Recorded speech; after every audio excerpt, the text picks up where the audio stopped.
Hi everyone, this is CA Nikita Jindal and welcome to my YouTube channel.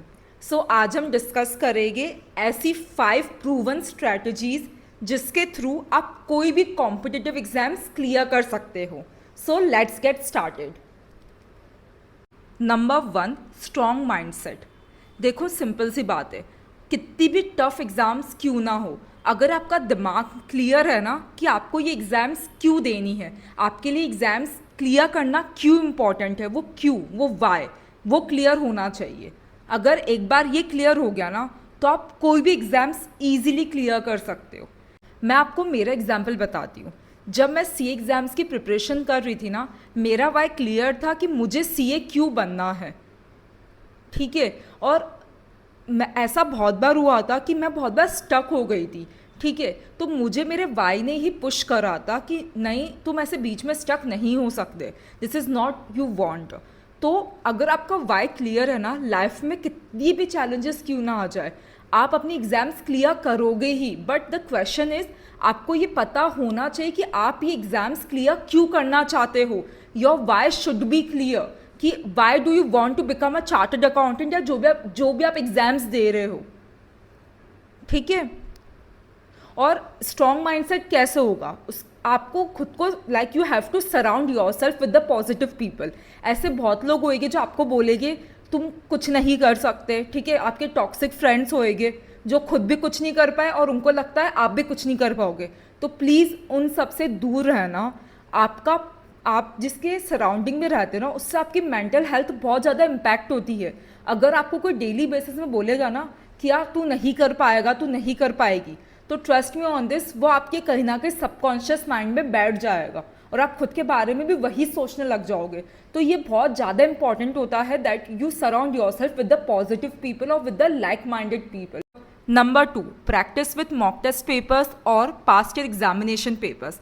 देखो, आपको exams देने से पहले एग्ज़ाम्स का पैटर्न पता होना चाहिए, एग्ज़ाम्स का फॉर्मेट पता होना चाहिए, एग्ज़ाम्स क्या चीज़ डिमांड करता है वो पता होना चाहिए, ठीक है। वो आपको कैसे पता चलेगा, जब आप पास्ट ईयर एग्जामिनेशन पेपर्स देखोगे, आप जब मॉक टेस्ट पेपर्स देखोगे, ठीक है। उससे क्या आएगा, आपको एग्ज़ाम्स का पैटर्न पता चल जाएगा, आपको ये पता चल जाएगा, ठीक है, किस टाइप के क्वेश्चंस आ रहे हैं, आपको हर क्वेश्चंस में कितना टाइम एलोकेट करना है, ठीक है। आप इसके साथ ये भी कर सकते हो, जैसे पर्सनली जो मैंने भी मेरी सीए एग्ज़ाम्स के टाइम किया था, मैं मतलब हमारे 3 आवर्स की एग्ज़ाम्स होती है, ठीक है। तो मैं लिटरली 3 घंटे बैठकर पास्ट एग्जामिनेशन पेपर्स को लिखकर सॉल्व करती थी, ठीक है। और उसको फिर कंपेयर करती थी सजेस्टेड आंसर से, ताकि मुझे पता चलता था कि मेरी क्या क्या मिस्टेक्स है, ठीक है। और जो मेरी मिस्टेक्स होती थी ना, मैं उसको और अच्छे से और रिवाइज करती थी, ठीक है। तो इससे क्या हुआ, मुझे पास्ट ईयर का पेपर भी पता चल गया, पैटर्न क्या है। फिर मुझे इतना पता चल गया कि मुझे हर एक क्वेश्चंस में कैसे क्या टाइम एलोकेट करना है, ठीक है। मुझे मेरी स्पीड पता चल गई, मुझे ये पता चल गया कि ठीक है, मैंने अभी धीरे सॉल्व करा है, मुझे और अच्छे से सॉल्व करना है, अच्छे से टाइम मैनेज करना है ना। तो मुझे वो ट्रिक्स पता चल गई, प्लस जो मुझे क्वेश्चंस नहीं पता थे, जिसके मुझे आंसर्स नहीं पता थे, उसको मैंने सजेस्टेड आंसर्स में से देखा और उसका रिवाइज करा। मेरा साथ बाय साथ रिविजन भी होता गया, ठीक है। तो पेपर खुद से भी सॉल्व करो, खुद बैठो कि ठीक है, आप खुद से आप एज इफ कि आप एग्जामिनेशन हॉल में बैठे हो और घर पर बैठकर उसको सॉल्व करो, सजेस्टेड आंसर से मैच करो। और मैंने ये ऐसा एक बार नहीं किया था अपने सीए एग्जाम्स में, मैंने ऐसा मिनिमम हर एक सब्जेक्ट्स का 10 बार किया था। इससे क्या हुआ यार, इससे ऑटोमेटिकली मेरा कॉन्फिडेंस बढ़ गया। अगर मैं आपको एग्जांपल दूँ, 2 स्टूडेंट्स होते हैं, student A and student B.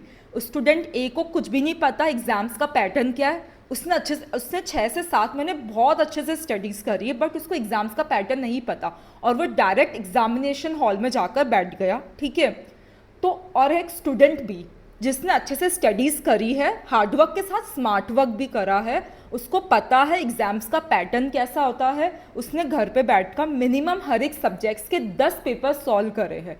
तो आप खुद सोचो ना, किसका कॉन्फिडेंस एग्जामिनेशन हॉल में ज़्यादा रहेगा और किसका स्ट्रेस कम रहेगा। ऑब्वियसली स्टूडेंट बी का।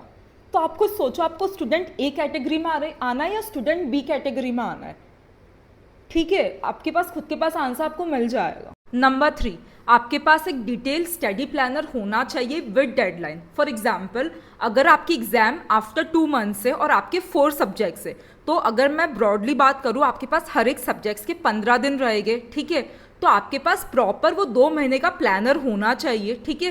फिर आपको इस प्लानर को सब ब्रेक करना है 15 दिन में, कि एक सब्जेक्ट को 15 दिन में कवर करना है। तो वो मैं कैसे कवर करूँ, ठीक है। तो आपके पास हर एक सब्जेक्ट्स का डिटेल प्लानर बनेगा विद टॉपिक, कि ठीक है मुझे इस टॉपिक में एस्टिमेटेड इतना टाइम लगेगा, इसमें इतना लगेगा, ठीक है।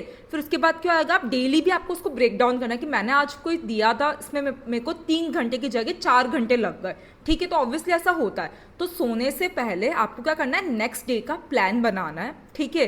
ताकि आप जब नेक्स्ट डे उठोगे ना, आपको पता रहेगा कि आपको आज क्या पढ़ना है और आप प्रोक्रेस्टिनेट नहीं करोगे। हम लोग प्रोक्रेस्टिनेट क्यों करते हैं? बिकॉज हमारे पास डेडलाइंस नहीं होती है, हमारे पास प्रॉपर प्लान नहीं होता है। हम लोग ओवर थिंक क्यों करते हैं? सेम रीज़न है कि हमारे पास डेडलाइंस नहीं है, हमारे पास प्रॉपर प्लान ही नहीं है। अगर मेरे पास डेडलाइंस है, मुझे पता है मेरी 2 महीने बाद एग्जाम्स है और मुझे पता है मुझे ये स्केड्यूल फॉलो करना है, तो मैं ऑटोमेटिकली प्रोक्रेस्टिनेट नहीं करूँगी। मैं ओवरथिंक भी, देखो ओवरथिंक ऐसा है ना, इसको हम अवॉइड नहीं कर सकते, बट हम हमारा माइंड को डाइवर्ट कर सकते हैं।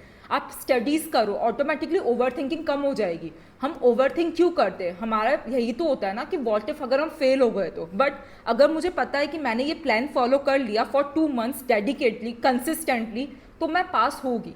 खुद पे भरोसा तो करना ही पड़ेगा। अगर तो आप खुद नहीं करोगे तो कौन करेगा, ठीक है। Number 4, proper revision strategies. अगर आप सिर्फ नया पढ़ते रहोगे और पुराना रिवाइज नहीं करोगे, तो ट्रस्ट मी ऑन दिस, आपको एग्जाम्स हॉल में कुछ भी याद नहीं रहने वाला, ठीक है। तो जितना इंपॉर्टेंट है नई चीज़ें पढ़ना, उतना ही इंपॉर्टेंट है पुरानी चीज़ों को रिवाइज करना। तो आई वुड रिकमेंड आपको मिनिमम हर सब्जेक्ट्स के 3 रिविजन्स करने हैं, ठीक है। तो अब जैसे मैं अपने प्रीवियस स्टेप में बात करी थी डिटेल प्लानर की, ठीक है। तो आपके पास डिटेल प्लानर के साथ प्रॉपर रिविजन स्ट्रैटेजीज होनी चाहिए हर एक सब्जेक्ट्स की, जिसमें एटलीस्ट 3 रिविजन्स कवर हो गए, ठीक है। Number 5, take care of your mental and physical health. पता है मैंने ऐसे बहुत सारे स्टूडेंट्स देखा है जो स्टार्टिंग के 2 से 3 महीने अच्छे से स्टडीज़ करेंगे और उसके बाद वो इतना ज़्यादा बीमार पड़ जाते हैं ना, और अपनी एग्जाम्स में फोकस नहीं कर पाते। रीज़न पता है क्या है? जस्ट बिकॉज वो अपना फिजिकल और मेंटल हेल्थ में फोकस नहीं कर पाते।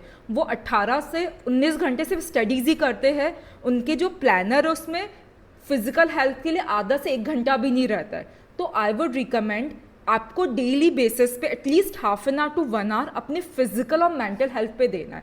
फिजिकल हेल्थ के लिए आप क्या कर सकते हो, ठीक है। आपको रनिंग पसंद है, आप वो करिए। आपको जॉगिंग पसंद है, आप वो करिए। आपको वॉकिंग पसंद है, आप वो करिए। तो basically you just have to move your body, because हम लोग पूरे दिन स्टडीज़ करते हैं ना, हमारी बॉडी एकदम जकड़ जाती है, ठीक है। तो हमें हमारी बॉडी को मूव करना बहुत ज़्यादा इंपॉर्टेंट होता है। तो जो आपको पसंद है ना, वो करिए। You just have to go out, थोड़ा नेचर से कनेक्ट करिए, आपको अच्छा लगेगी चीज़ें, ठीक है। और मेंटल हेल्थ के लिए सबसे इंपॉर्टेंट होता है मेडिटेशन। मेडिटेशन भी हाई लेवल का नहीं, नॉर्मल डीप ब्रीदिंग और कुछ भी नहीं। आपको यूट्यूब पे बहुत सारी वीडियोस मिल जाएगी कि एक नॉर्मल मेडिटेशन कैसे करते हैं। स्टार्ट विथ 5 to 10 मिनट्स, उसको आप ग्रेजुअली इंक्रीज कर सकते हो, बट वो करना इंपॉर्टेंट है। मेडिटेशन से आपकी क्या आएगी, एंजाइटी और स्ट्रेस काफ़ी कम हो जाएगा, ठीक है।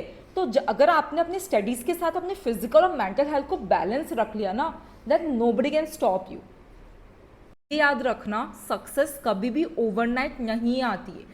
आपको खुद के ऊपर भरोसा होना चाहिए और आपको एक कंसिस्टेंटली एक रूटीन फॉलो करना पड़ेगा, ठीक है।